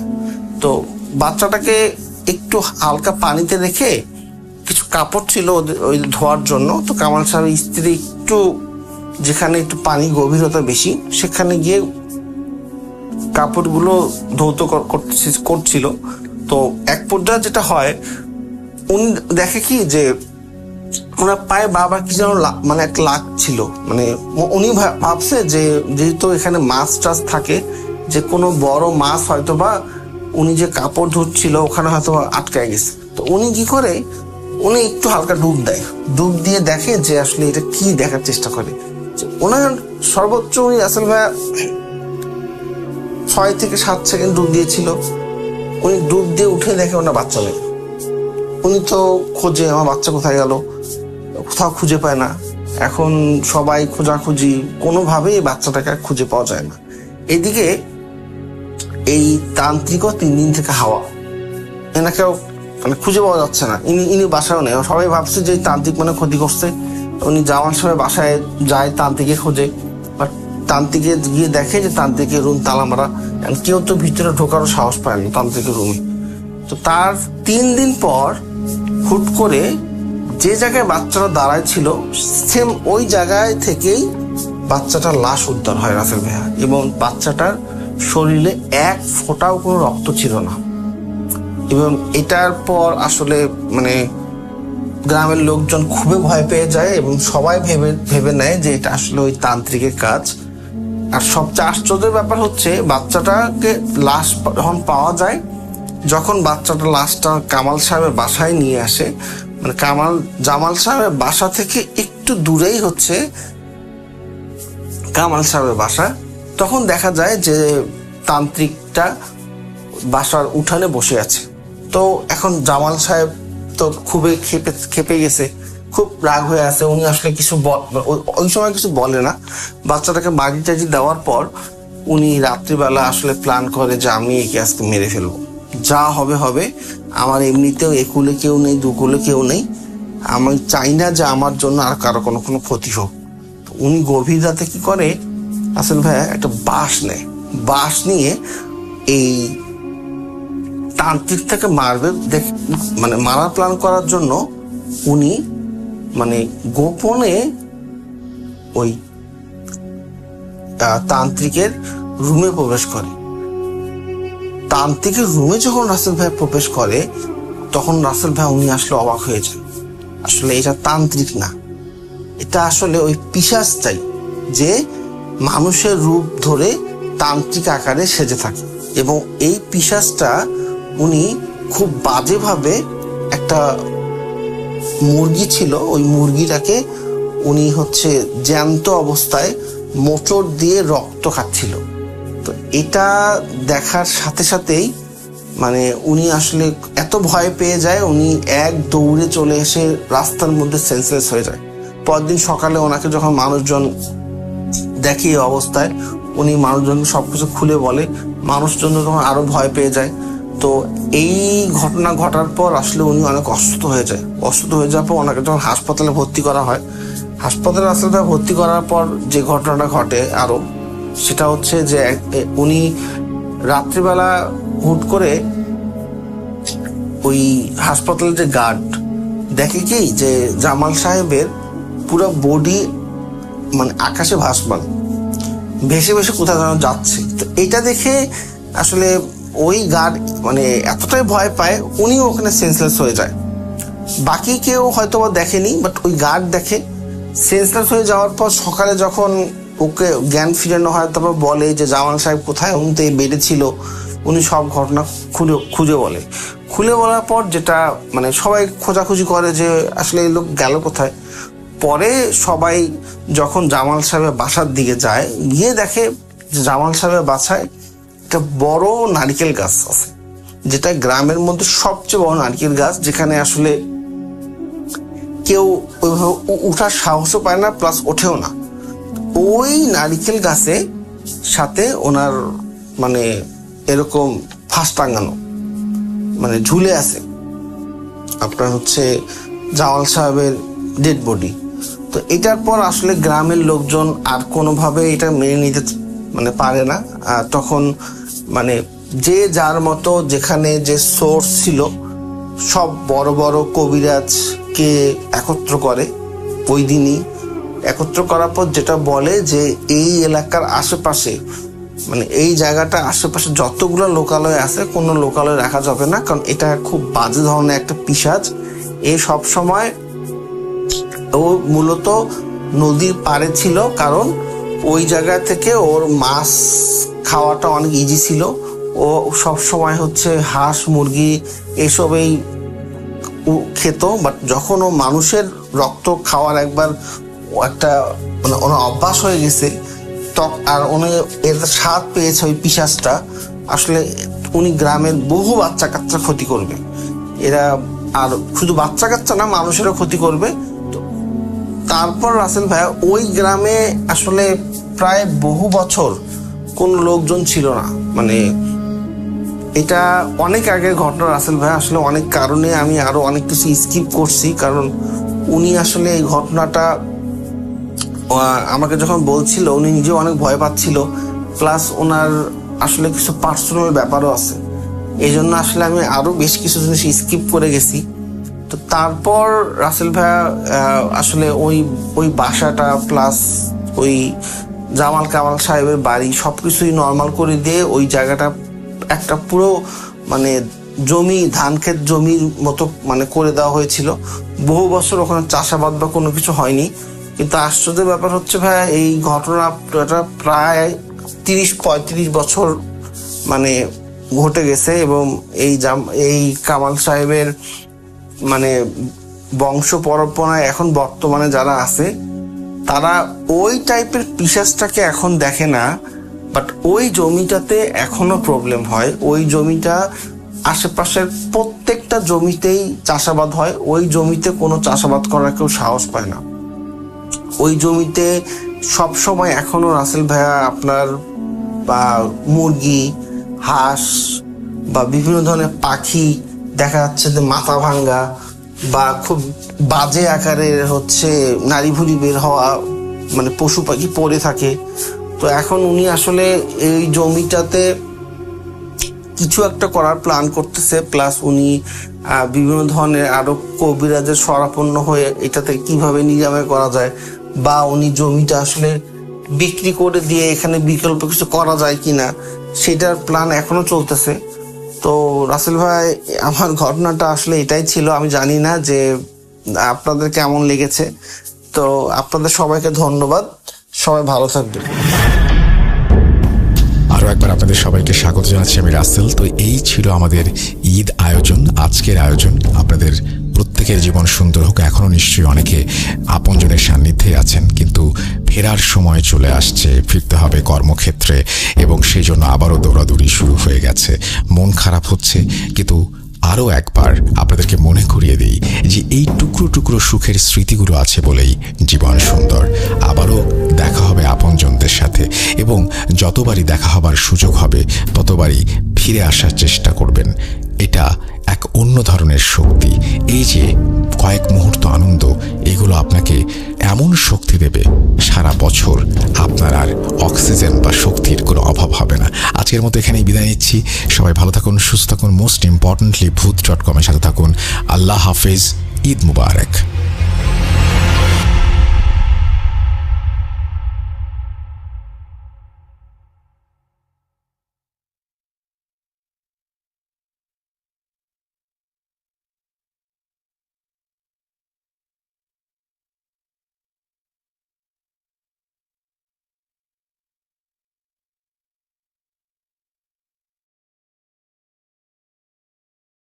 Welcome back. আপনাদের সবাইকে অনেক অনেক ধন্যবাদ এতক্ষণ পর্যন্ত আমাদের সাথে